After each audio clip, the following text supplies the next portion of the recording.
أغرب شرط جزائي على زيزي مصطفى لمشاركة عبد الحليم حافظ بطولة أبي فوق الشجرة.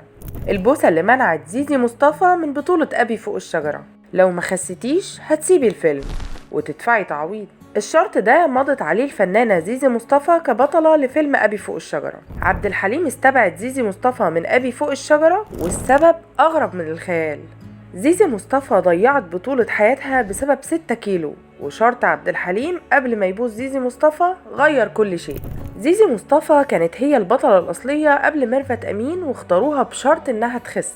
القصة الحقيقية لأغرب كواليس فيلم بتبدأ مع الفنانة زيزي مصطفى، مش ميرفت أمين زي ما ناس كتير فاكرة. لما بدأ عبد الحليم حافظ التحضير للفيلم، المخرج حسين كمال رشح زيزي مصطفى للبطولة قدامه، وكان شايف إنها مناسبة جدا للشخصية، خصوصا انها كانت نجمة شابة وجميلة ووقتها كانت لسه في بدايتها. لكن حليم المعروف بذوقه الحاد وتحفظه الشديد على تفاصيل كتير في شغله اشترط ان البطلة تكون رشيقة جدا، لان الدور كان فيه مشاهد استعراضية ومشاهد على البحر وفي الساحل، وده كان جديد وقتها. فاشترطوا على زيزي مصطفى انها تخس على الاقل 6 كيلو قبل ما تبدأ تصوير، ولو ما خستهمش هيستبعدوها من الفيلم. وطبعا الموضوع ده مش هزار، هم قالوا لها انهم هيحطوها على الميزان، ولو لقوها زايده كيلو واحد تعتبر نفسها بره الفيلم. مش كده وبس، ده فرضوا عليها تدفع غرامة مالية لو ما قدرتش تخس ال6 كيلو دول، يعني تمشي وتدفع تعويض كمان.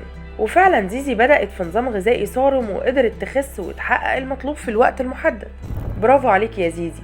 لكن هنا بقى الحظ بيلعب دوره. ما تنساش بس تعمل لايك وتشاركني بالشير وتشترك معايا عشان تقدر تشوف كل الحكايات الجديدة اللي بقدمها لك. تعال اقولك بقى زيزي عملت ايه وايه اللي حصل معاها. شوف يا سيدي، بعد ما زيزي خست سافرت تحضر مهرجان، وكانت محافظة على اكلها جدا علشان وزنها ما يزيدش حتى وهي مسافرة. لكن حليم كان عايز يبدأ التصوير بسرعة، خصوصا بقى ان الفيلم كان فيه تحضيرات كبيرة ومشاهد خارجية في لبنان وغيرها، وقعدوا يدوروا على زيزي مش لاقيينها، وما كانش فيه بقى موبايلات ولا مسجات زي دلوقتي. المهم ما قدروش يوصلوا لها، فقرروا يستبدلوها بميرفت امين، وهي خاسة جاهزة ومش هيمضوا معاها اي شروط جزائية. وده كان اول بطولة سينمائية حقيقية لميرفت، واللي غيرت مسيرتها تماما. يعني زيزي مصطفى كانت بالفعل ماضية عقد الفيلم، ولولا الشرط الجزائي ده كنا شفناها بطلة قدام حليم. وده خلق شوية توتر في الكواليس، خصوصا ان زيزي اتضايقت جدا من الاستبعاد، وشافت ان السبب كان بسيط وانها كانت قريبة من الشكل المطلوب.